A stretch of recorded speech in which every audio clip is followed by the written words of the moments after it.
RMC, l'immanquable grande gueule.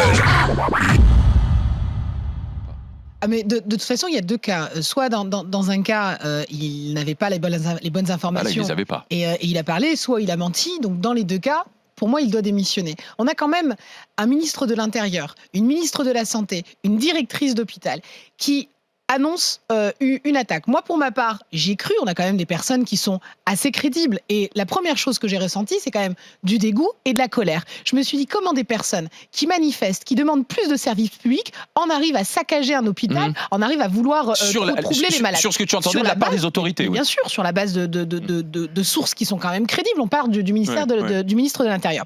Et puis, les vagues d'images ont commencé à arriver.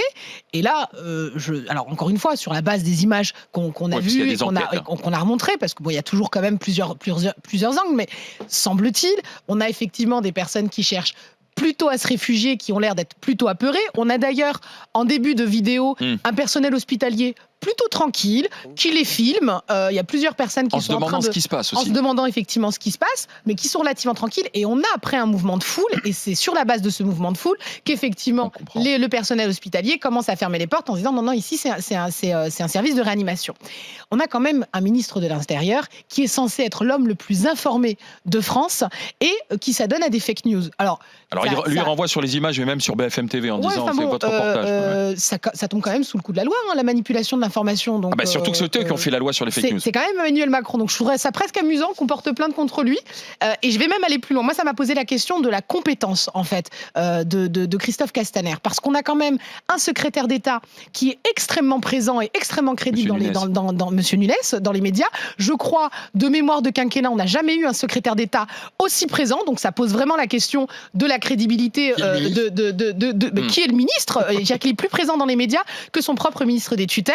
Et je vais même aller plus loin. Un ministre de l'Intérieur, très souvent, il termine ou Premier ministre ou Président de la République. Et quand je vois les différentes bourdes de Christophe Castaner, que ce soit sur l'affaire Benalla, que ce soit sur les répétitions et les violences de certaines manifestations, je pense qu'il serait temps qu'il prenne les bonnes décisions et qu'il démissionne. Je pense qu'Emmanuel Macron a fait une erreur à vouloir le remercier pour ses bons et loyaux services. Et il est bien temps qu'il prenne ses affaires et qu'il s'en aille. L'immanquable grande gueule.